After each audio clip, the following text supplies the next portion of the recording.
AB Mosharraf Hossain আপনার কাছে আসি। একটা বিষয় উনি কিন্তু ওনার কথায় বারবার কিন্তু জোবায়ের ভাই একটা বিষয় বলছেন যে সেই অর্থে যদি আরও বিরোধী দল স্ট্রং হতো তাহলে সরকারকে অনেক বেশি জবাবদিহিতার আওতায় আনা যেত।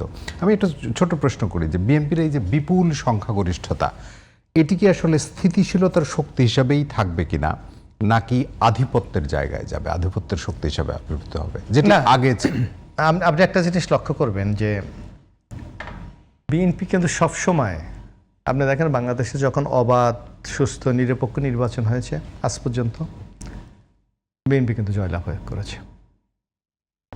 সেটা আওয়ামী লীগ দাবি করে তারা তো এই দেশের সবচেয়ে প্রাচীন বড় দল, তারাও কিন্তু বিএনপির কাছে ৭৯-তে পরাজিত হয়েছে, ৯১-তে হয়েছে, ২০০১-এ হয়েছে, যে নির্বাচনগুলি কম্পিটিশন নির্বাচন হয়েছে যেগুলিকে মানুষ প্রশংসা করে। সুতরাং বিএনপি কিন্তু ম্যানিপুলেট করে অথবা আধিপত্য বিস্তার করে রাষ্ট্রীয় ক্ষমতায় থাকতে হবে এই টেন্ডেন্সি কিন্তু বিএনপির কখনো ছিল না।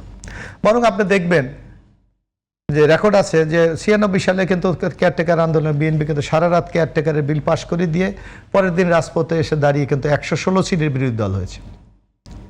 অর্থাৎ জনগণকে মোকাবেলা করার মতো সেই সক্ষমতা বা সেই আস্থাটা কিন্তু বিএনপির আছে।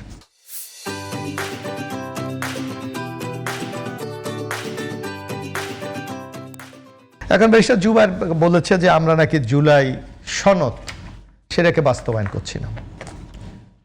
আমি একটু নিশ্চয়ই সে ব্যারিস্টার মানুষ, সে তো টার্মগুলি বোঝে নিশ্চয়ই, আমরা হয়তো অত বড় আইনজীবী না।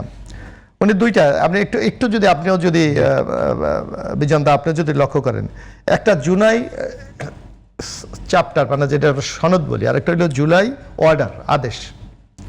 ওনাকে আমি জিজ্ঞেস করতে চাই যে জাতীয় সংসদে এই বিরোধী সর্বদলীয় দলের আলোচনার পর যে ৮৪টি বিষয়ে ঐক্যমত হয়ে যে সনদ স্বাক্ষর হয়েছিল আর পরবর্তী যেটা আদেশ, এর মধ্যে কি কোনো সামঞ্জস্য আমরা পাই?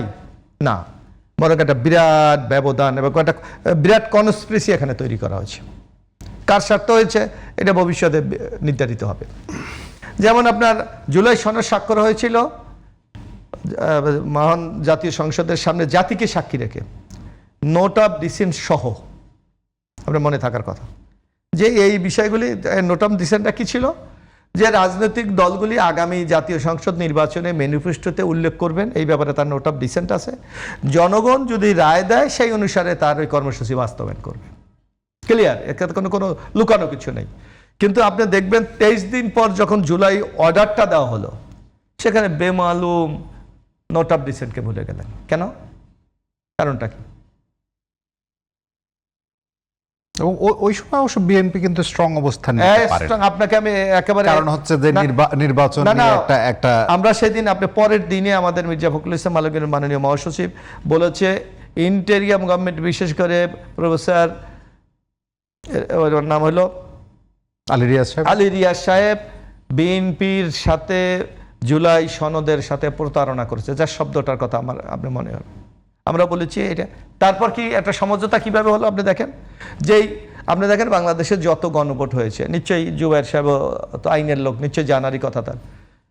জিয়াউর রহমান সাহেবের আমলে হয়েছে, বলেছে হা না ভোট। আপনি জিয়াউর রহমানের সব এগুলো সমর্থন, এরশাদের আমলে একই কথা। শুধু খালেদা জিয়ার আমলে হয়েছে একটা কনস্টিটিউশনাল অ্যামেন্ডমেন্ট, সেটা প্রেসিডেন্সিয়াল গভর্নমেন্টে প্রধানমন্ত্রী যাবেন কিনা, সবগুলো হা না ভোট। এখানে আপনি করলেন কি, 4টা প্রশ্ন রাখলেন। প্রথমে 1, 2, 3 এক ধরনের, 4 নম্বরে আপনি ওই কথাটা বললেন, নোট অফ ডিসেন্টের কথা, যে এই নির্বাচনী রাজনৈতিক দলগুলি নোট অফ ডিসেন্ট উল্লেখ করবে, জনগণ যদি রায় দেয় তাহলে সেটা বাস্তব। তো জনগণ তো আপনি তো 69% বললেন হার পক্ষে ভোট দিয়েছে, তো এর মধ্যে তো আমার তো 56% আছে, আমাকে তো জনগণ 2/3 মেজরিটি দিয়েছে। বাদ দেন আপনি আমাকে মানেন না, ঠিক আছে, 56% আপনি মাইনাস করেন, তো আপনার কাছে আছে অনলি 12%, এই 4, 12, হ্যাঁ 12% বা 13% আছে। তাহলে আমার যে এই যে নোট অফ ডিসেন্টের পক্ষে জনগণ 56% রায় দিয়েছে, আমাকে যে 213টা আসন দিয়েছে, এর মূল্যটা কি? এর কি কোনো মূল্য নেই?